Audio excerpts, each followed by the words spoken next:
جنوبی کوریا کے شہر پوہانگ کے نیلے ساحل پر ایک ایسا منظر کڑا ہے جو بیک وقت فن تعمیر، تاریخ اور سمندری وراثت کی علامت ہے۔ ایگاری اینکر آبزرویٹری 102 میٹر لمبا اور 10 میٹر اونچا یہ ڈھانچہ ایک جہاز کے اینکر کی شکل میں مشرقی سمندر میں آگے بڑھتا ہے۔ یہ صرف ایک خوبصورت مقام نہیں بلکہ کوریا کی بحری طاقت، سمندری محبت اور علاقائی عزم کا مجسم اظہار ہے۔ اس مقام کو سمجھنے کے لیے ہمیں پوہانگ کی کہانی جاننی ہوگی۔ کبھی یہ ایک چھوٹا سا ماہی گیری گاؤں تھا جہاں زندگی کا انحصار مچھلی اور سمندری پیداوار پر تھا۔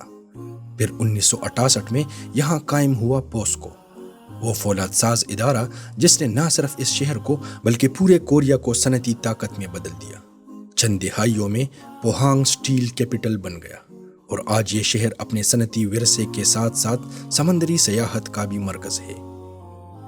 ایگاری اینکر آبزرویٹری کی ڈیزائننگ محض خوبصورتی کے لیے نہیں کی گئی، اس کی شکل میں ایک کہانی چھپی ہے۔ اینکر کوریا کے سمندر سے جڑے ہونے کی علامت ہے اور مشرق کی جانب اس کا رخ قومی سمندری حدود اور جزائر کی حفاظت کے عزم کو ظاہر کرتا ہے۔ لکڑی کا بنا ڈیک نیلگو پانیوں کے اوپر ایسے بڑھتا ہے جیسے آپ سمندر پر چل رہے ہوں۔ یہاں کھڑے ہو کر ہر سمت صرف پانی اور افق دکھائی دیتا ہے، ایک احساس جو زمین پر کم ہی ملتا ہے۔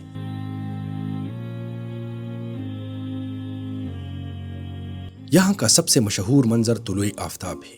کوریا کے مشرقی ساحل پر ہونے کے باعث یہ جگہ سال کے پہلے سورج کو دیکھنے کے لیے خاص اہمیت رکھتی ہے۔ نئے سال کی صبح لوگ یہاں آ کر سورج کی پہلی کرن کے ساتھ اپنی تمناؤں اور دعاؤں کا آغاز کرتے ہیں۔ موسم کے ساتھ یہاں کے مناظر بدلتے ہیں، کبھی ہری بھری صنوبر کی جھاڑیاں، کبھی نیلا شفاف پانی اور کبھی دھند میں لپٹا ساحل۔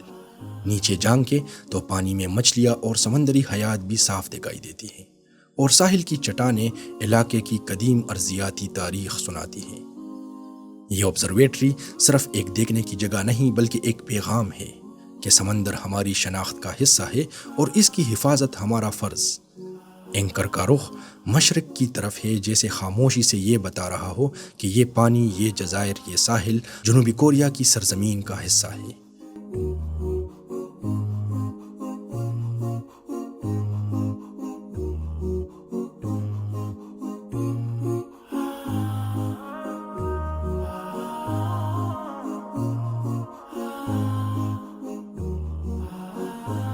ایگاری اینکر آبزرویٹری اس بات کی بھی مثال ہے کہ کس طرح کوریا نے اپنے ماضی اور حال کو جوڑ کر مستقبل کے لیے سیاحت کو فروغ دیا۔ کبھی یہ علاقہ ماہی گیروں کی محنت کا مرکز تھا، پھر فولاد کی صنعت نے اسے بدل دیا اور آج یہ دنیا بھر کے سیاحوں کے لیے ایک کشش بن چکا ہے۔ یہاں کی تصاویر، مقامی تہوار اور ساحلی راستے سب مل کر اسے ایک مکمل سیاحتی تجربہ بنا دیتے ہیں۔